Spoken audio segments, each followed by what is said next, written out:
Hey everybody, Dr. Rob Silverman here.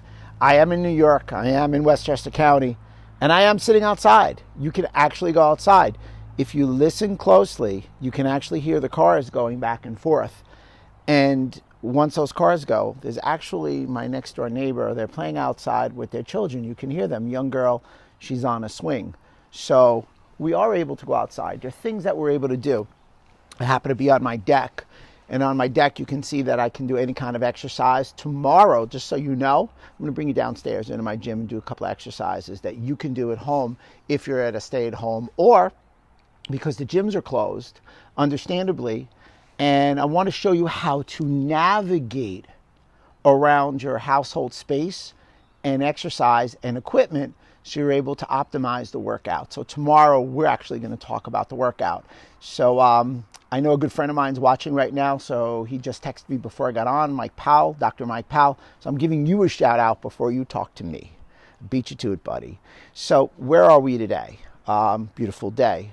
We are in day 5 on this COVID-19 updates. So some interesting updates, as you all saw, that unfortunately the numbers are increasing in New York, but I have some interesting news for you. Some of the things that we noticed, have my little notes here, is that with 1/3 of the people who are positive for COVID-19, they have a loss of sense of smell.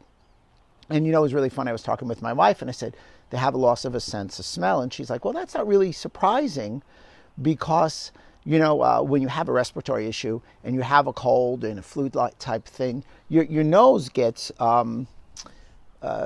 clogged up. You're going to have that respiratory thing. You're going to have that upper respiratory. But with that being said, the real reason that we're finding out with COVID-19 is because there's an inflammatory issue there, and they're actually closing the nostrils. 1/3 lose their sense of smell. With that, you're also losing your sense of taste. Now, I have no sense of smell, so I wouldn't know what it's like, but 30%. So that's one of the bigger items now that's coming to the forefront. In addition to that, I happen to be watching the CNN Town Hall Live, and they were talking to some of those first responders, those nurses. Wow, so compelling. They put themselves in harm's way. Those are my patients, or those are people that need help. It really imbues me with enthusiasm to be a healthcare practitioner when I see that frontline battle. The interesting takeaway from the nurse was very simply, she said a lot of the symptoms that these people who were positive had, they're not talking about it in the news. They had, like, it was an older population. They had some red eye, a tremendous fatigue. And what they found was that when they populated or congregated really close, they all got sick really fast. So if you have a chance, you may want to watch that on a rewind. Also some information about the cruise ship. You know, these updates lead us to implementable protocols, implementable things that we can all do to protect ourselves, and also these implementable ideas to do what we can in our house when it's needed to exercise and make up our own workouts. And, you know, I think it's up to 14 states that are stay at home, etc. So I'm going to go over here. Everybody knows about the cruise ships. Everybody's really concerned about going on a cruise ship. Nearly half of the Diamond Princess cruise ship passengers and cruise crew who tested positive for the coronavirus were asymptomatic at the time they were tested. So that's obviously for almost 50%. It was actually technically 46.5%. These numbers are very standoutish in that there were 712 passengers and crew members of the ship that did test positive. 331 were asymptomatic. So this really explains why you have such a high infection transmissible rate. People don't know with this virus that they're sick. I'm not trying to get everybody scared because we still don't know if everybody can transmit it or not. But this one was one takeaway that I do want to share. Traces of the virus were found on a variety of substances and infecting patients up to 17 days after they vacated. They weren't virulent. It was still there. They weren't saying it was transmissible, but it was still present. So this is a very powerful virus. So once again, I really want to go over some of the things that you should be implementing every day to keep your immune system strong. So again, always start with, believe it or not, positive thoughts. Be happy. I'm outside. It's great. I think it's the second time I've lived here for 7 years that I've actually been on the porch. The other time was when we did that water challenge. You know, remember, you used to spill water on yourself. That was it. I've never had that moment. So it's great. I'm making a lot of contact with patients. So, you know, be social. You know, we say social distancing. It's really physical distancing. We're not supposed to be close to somebody else. Socially, we should be close. We should be on the phone. We should FaceTime. We should Zoom with people. Just so everybody knows, I am Zooming. I'm FaceTiming. I'm talking to all my patients. I'm doing truly virtual things. Some of the virtual things are just lifestyle, healthcare, exercise. People didn't realize that I could look and ascertain and analyze and assess what's going on and add exercise rehab. Having said that, some of the things that everybody should really consider every day is eating good. I mean, I say this every time, but I can't emphasize this enough. Good quality foods, fruits and vegetables, organic foods. Do you realize, somebody said to me, it was a great line, people are going to come out of this 50 pounds heavier or 50 pounds lighter, because those who are going to stress and try not to eat right, and you know what? I'm going to interrupt myself. We're going to start posting a recipe every other day or something like that. I just got the look from the camera person. They don't know if they want to share the recipes. I'll do some arm twisting. We'll get those recipes. So you have that option now to get healthy. And it's kind of funny that, you know, I appreciate we're all talking about our health. It's one of the first times that it's on everybody's mind. It's the top of their mind to talk about health. And it's unfortunate that we have to go through this to talk about health, but health is wealth. And look, just so you know, I really believe that we're going to come back from this. You know, we have some hurdles, and I know we sometimes get mixed messages from different people, and that's part of the game, I guess. But again, eat well. Let's exercise. Like I said, tomorrow I'm going to go over some exercises downstairs, some things that you can do in your house and follow me along and stuff like that. If I get some requests for things, feel free. Again, questions are great. Comments, shout outs, let me know that you're there. It seems that a lot of people who follow this seem to talk later, and let me know what they're feeling later, and find me in a DM and an email, and that's just great. Just let's communicate, because we're all in this together. Again, with the exercise, you know, I would suggest 20 minutes a day, 5 to 7 days a week. We've got the time. Or at the very least, look at all the time, if you're stay at home, that you saved in travel. Now again, most of the people here were 30 minutes outside New York City, travel back and forth. They tell me, believe it, it's like a 90-minute travel. You got 90 extra minutes if you're stay at home and doing the work. Make use of that extra time. Let's optimize the day if we can. In addition to that, some of the cute things that I'd like to eat, I think let's start getting some berries. Let's looking at some fruits, some apples. But when you have them, one of the things that's been made very clear is clean them. Clean them well. What they found, there was a study in China, and they found those who ate the skins of the fruit, especially if it was not cleaned well, were more susceptible to viral transmissions. One of the reasons they were to stop it in China, just came over, was the Chinese culture doesn't eat a lot of salads.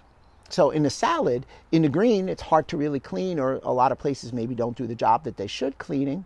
And having just said that, obviously everything that you take from the supermarket, clean really well. Yesterday, somebody emailed me and said, what are you reading? Like, what are you doing? I mean, I'm reading a plethora of articles now. They vary. Of course, they're always health oriented. There's no sports. It's heartbreaking, but there's no sports. They're all health oriented. There's some others on like what we're doing now, video and how to hold the camera and things like that. A couple that I want to make note, really good books. I own no stock. A colleague, Dr. David Perlmutter, he's fabulous. His book is Brainwash. I've already read it. I'm rereading it a second time. It's a strong, good read. I suggest it very much. In that, he and his son, Austin, another doc, do a great job of speaking to you. Having met him and sat near him and been on some panels with him, and having Austin on an upcoming podcast, you'll probably see it at the end of this week or next week. He did a phenomenal job. He really stole the show. I feel like they're next to me. The book speaks to you. It's all about brainwash. It's a good read. In addition, Terry Walls, she has a very compelling story about multiple sclerosis. So I'm going to start reading the book. It's called The Walls Protocol, a radical new way to treat all chronic autoimmune conditions using paleo principles. Going to start that. Got some good reviews from some colleagues. Tell me what you're reading. Give me a comment. Let me know what you're reading. Let's share. We have a lot of time. Let's discuss it. Do we have any shout outs?